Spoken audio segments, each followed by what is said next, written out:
how the furniture were made. So today we are going to make a barn door. So we're going to do a groove on the barn door. So let's get started.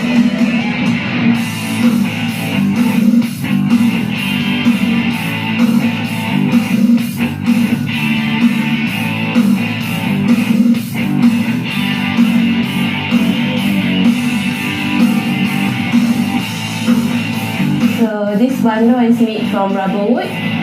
So after finishing all the detailing, we're going to paint it into a silver color.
I like most about her as a person as Disha is basically she's more energetic than me.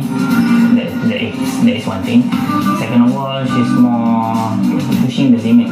She's the one that push the limits basically in everything from life to work.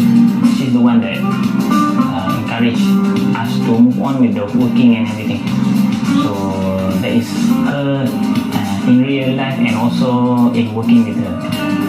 If I tell you it's easy, then I'm lying. Totally lying. That's it.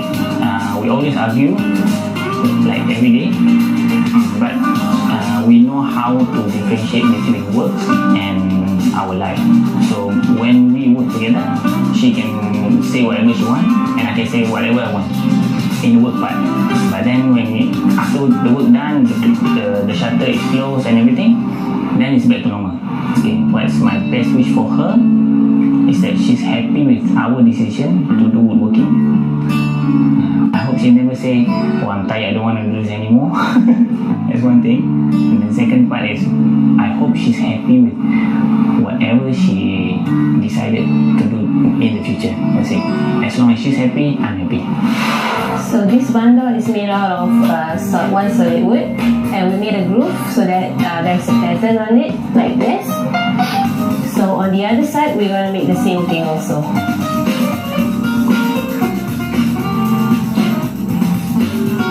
So this one is just to enhance the look.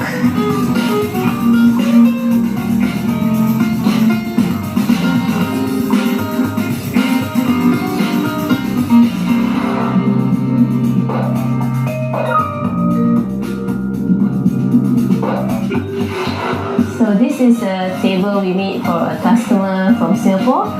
So the top made of solid semangkuk with matte black finish, and the leg is made of hollow metal powder coated black, and it's matched with a bench which will be totally in black color also. So the material also solid semangkuk.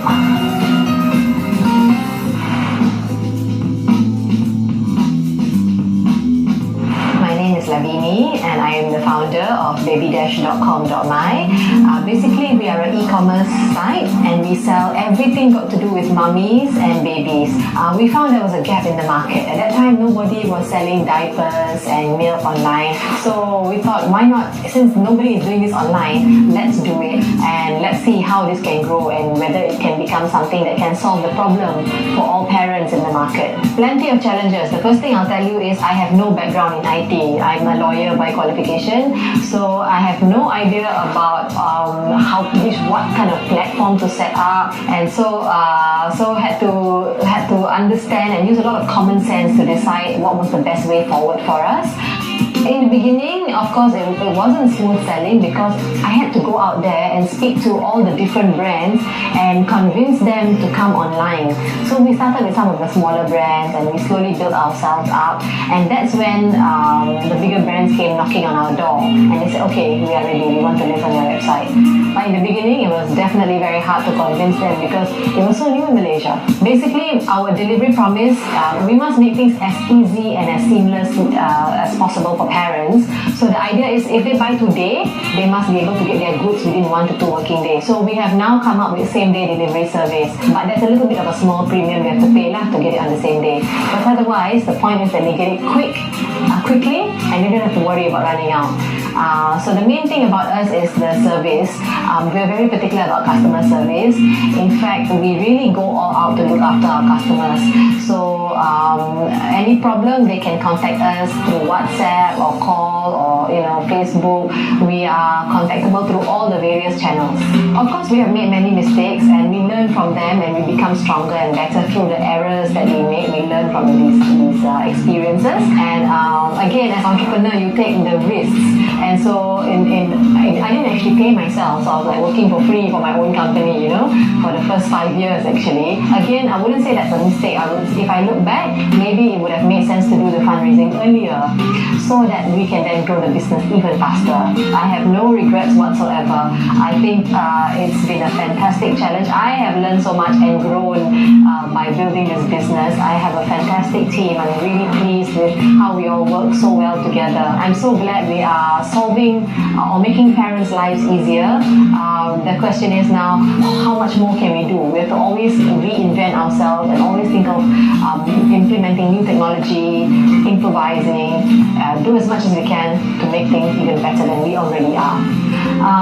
To all women out there who want to commence or start their own business, I would say if you really believe in what you're doing, if you think your idea can really grow into something, you have to put in your all, your heart and soul, and it comes with a lot of sacrifice. But as long as you have your family support and they understand, there will be light at the end of the tunnel, and the whole family will then reap the rewards later. But you have to go through that sacrifice, provided you really believe in your business and that it can grow. Yeah, you have to put your heart and soul into it.